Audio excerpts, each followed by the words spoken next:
American citizens of Chinese origin. They've been warned they face the risk of detention in China if they've previously engaged in politically sensitive activities. This comes after news surfaced that another U.S. citizen is being held by mainland authorities. James Pomfret reports. The U.S. State Department revealed another American citizen, Wu Jianming, was detained by the Ministry of State Security in Shenzhen on April 8th. He's now being held in Guangzhou and has been visited by a U.S. consular officer. We're also concerned about the detention of another American by the name of Wu Jianming.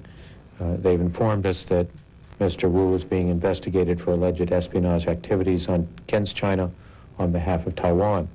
The U.S. State Department called for the release of Wu and other detainees, saying the Chinese haven't given enough proof to back their allegations. The Hong Kong-based Information Center for Human Rights and Democracy says Wu was arrested on suspicion of leaking material for the book, The Tiananmen Papers. In the 1980s, Wu taught at the Communist Party School, a key policy think tank, and spent a stint as a reporter for the Shenzhen Youth Daily.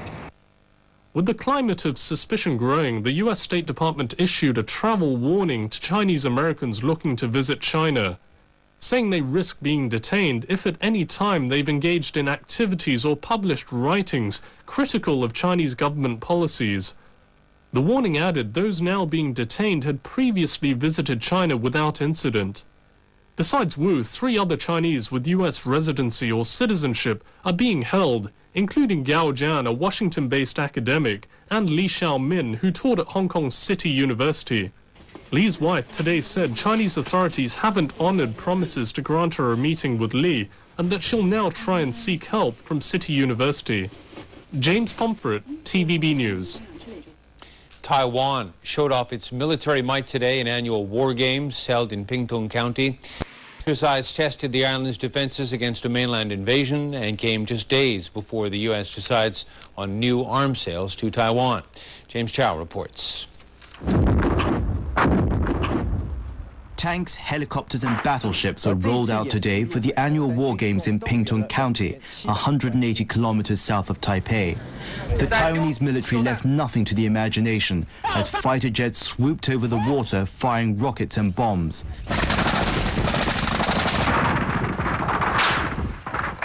Cobra helicopters peppered floating targets with US-made Hellfire missiles. And while over 3,000 troops fired away, Taiwanese officials watched the proceedings from a nearby platform. This year's war games come at a particularly sensitive time, in the wake of the recent spy plane incident and with the US decision on arms sales to Taiwan just days away. James Chow, TVB News. At a news conference in Washington, a Chinese embassy spokesman said there will be a devastating impact on relations if the U.S. does sell any advanced weapons to Taiwan.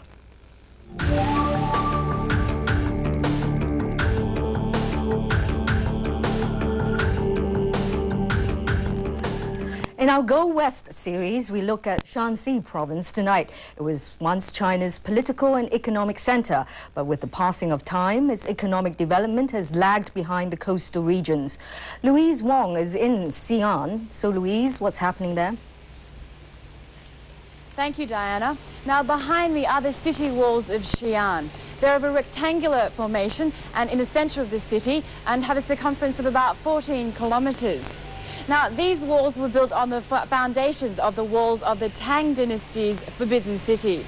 Now, Xi'an is the capital of Shanxi province, which is known as the cradle of Chinese civilization and was the starting point of the Silk Road. But today, Shanxi is one of 12 western provinces the government hopes will catch up with the affluent coastal regions. With its high-tech talents, the province hopes it'll become a crossroads in the information superhighway, a Silicon Valley of northwest China. In ancient times, Shanxi was the political heart of China and was a center of culture and commerce for 11 dynasties. But as trade took to the seas, the economic development of the East left the West high and dry. 36.2 million people now inhabit the province that covers an area of over 205,000 square kilometers. The province's GDP ranks 21st in the country, and for every 100 families, there's a mobile phone and 3 computers. There are more than 2,600 foreign companies investing in Shaanxi, and the province believes it now has the chance to return to its former glory. 山西不光是不老，不光有兵马俑，还有高科技，还有丰富的这个矿产资源，我们的土地是归我的。 Compared to the other 11 Western provinces, Shaanxi has the advantage of more high-tech talents. It was the fear of war in the 1950s and 60s that prompted leaders to push high-tech industries further inland. Xi'an is now home to many of the industries involved with the country's national defense. The provincial government is now promoting its human resources as an investment worth tapping into and says Hong Kong should strike while the iron's hot. It says Xi'an's pool of talent can be used as a research and development base for the SAR's IT ambitions. But Hong Kong also has what Xi'an wants.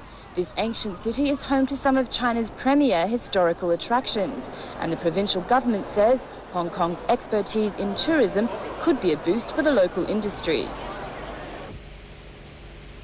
Now, the government estimates that in order to feed the populace over the coming 30 years, agricultural production has to increase by 1/3. Now, in the southeast, buildings have replaced farms as economic development continues. So the west has been marked for agricultural development to counter a potential food shortage. But first, research teams have to tackle the forces of nature that has left the land barren. These sheep have come a long way to help local farmers in Shaanxi. From South Africa, this breed grows faster than the local variety, and farmers want to mix the gene pool because a sheep that grows faster will only profit farmers sooner. 养一只羊都等于种10亩地，是这样一个概念。所以养一只纯种布尔羊都等于种100到200亩地。And it's not just the farmers who'll feel the relief. Technology could help ease the growing demand for agricultural production as the population continues to grow. The nation's agricultural research experts have been recruited to the province's Yangling Agricultural Development Zone. Their work in developing technology for agricultural and livestock production gave birth to the world's first genetically cloned goat. But using technology to turn the West into the agricultural region of China could face a hurdle. 只要农民现在的思想观念转变，这些问题都可以解决。要依靠科技武装自己的头脑。 Shaanxi is a mountainous province and, like most in the West, is covered by loose yellow earth. Developing technology will not only change the fate of the barren land, but also of its inhabitants, the farmers. And there's hope for a more fertile future. The controlled water output of these installations can help farmers against the yellow earth.